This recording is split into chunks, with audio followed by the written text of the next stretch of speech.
Okay, hi guys. So I'm gonna talk about The Color of Law. What surprised me as I watched it and what history was known to me.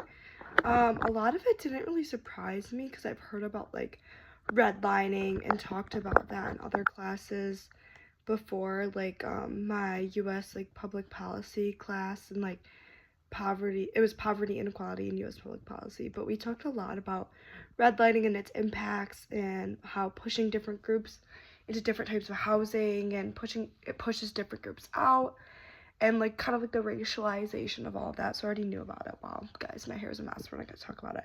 So what do you know about my own community and like the policies and stuff?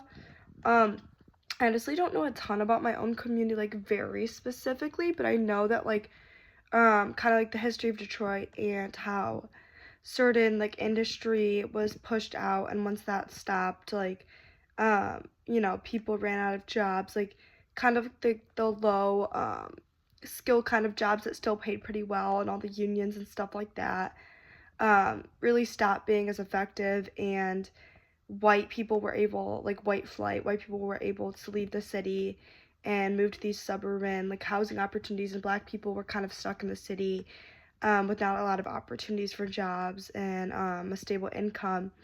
And so Detroit and like the surrounding areas became very segregated, including Macomb, which is where I'm from. And it is, I don't know if it's like super segregated. I wouldn't say. I just say it isn't diverse, like at all. Like I would say the larger, metropolitan area of Detroit is very segregated. But Macomb itself is just not like diverse at all. So it's not integrated because there's a lack of diversity. And we have mostly like middle class housing, I would say, along with some like upper middle class housing. There's not a ton of like really high, rich like income, things, or a lot of super low income places, but there are like some kind of trailer parks, but they're not like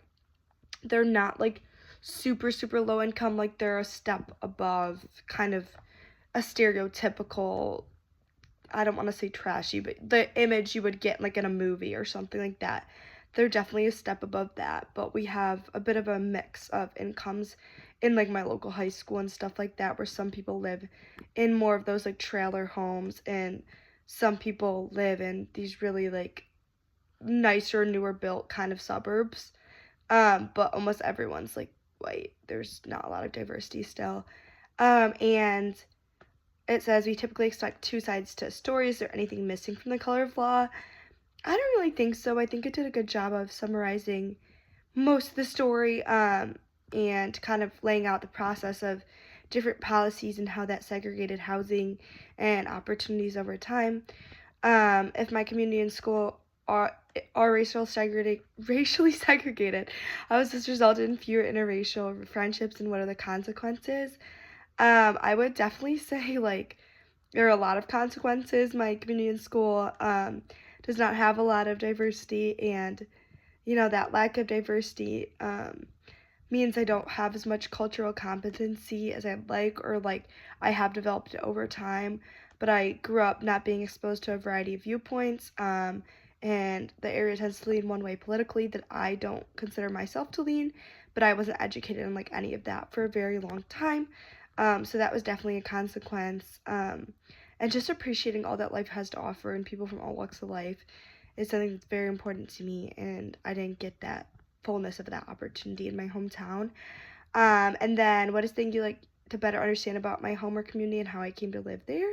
I'd like to understand more about like kind of how we divide up like housing, if there's like public housing around, or how that kind of works, who lives there. Yeah, I guess that could be interesting.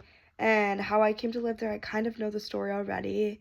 My family told me. My dad and my mom are more from like East Detroit, East Point kind of area. Both of them are, and they actually moved out to the suburbs. So it very much does like replicate that kind of idea of like white flight, which I'm not saying I support, but it is like kind of like the story of my family. And once I learned about that, it kind of made sense, because like even my dad unfortunately has internalized some like stereotypes about the type of people that move out from Detroit into the city, people that might maybe looking for slightly better opportunities when moving from Detroit to like East Point. Even there are slightly better schools, even though white people, when the other black people and more diverse populations started moving out into even like East Point from Detroit, like proper Detroit, um, a lot of white people who had the means were like, ooh, it's getting kind of dangerous. They were, embracing those stereotypes and moving elsewhere, which is how my family ended up in Macomb. So I don't support that, but it makes sense with the narratives this film was portraying. And then, was I surprised about Chief Justice John Roberts' like facts, how he got it wrong and everything? Was a history known to me? I mean, I wasn't fully surprised. I think our justices are like a lot more biased than they let on. They're not supposed to be. They're supposed to be like upholders of democracy and not bring their personal opinions into it. But a lot of times, they still come. They're human. They come with their own biases and things like that. And it doesn't fully surprise me. I've seen a lot of people kind of embrace stereotypes or things like that. And this kind of history just repeats itself. So yeah, and I have learned this history. I already shared that. So, and then what is my unanswered questions that I have after reviewing the documentary? I don't have a ton. I just like to learn more about this. It's, a horrible phenomenon that continues to perpetuate segregation in a variety of ways, and our government is tied to it and supports it more than we know and let on. A lot of times, like this video is saying, and so it is up to us to try and remedy this. We've never actually tried. We've just attributed it to, oh, this is the way it is, and oh, like, people just like to live who they're comfortable with. We can try and push diversity, but it is what it is. Like, but there's more to it than it is what it is. And black people are poor, so they live in poor neighborhoods. It's all about our history, and we can't deny that. We need to educate ourselves and do better.